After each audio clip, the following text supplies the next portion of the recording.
بسم الله الرحمن الرحيم.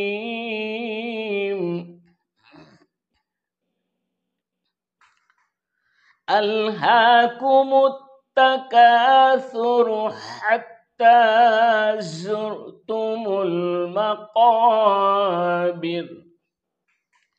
كلا سوف تعلمون ثم كلا سوف تعلمون كلا لو تعلمون علم اليقين لترون الجحيم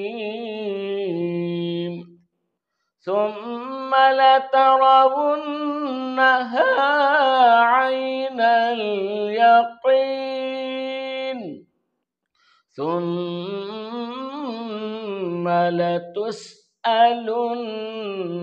يومئذ عن النعيم.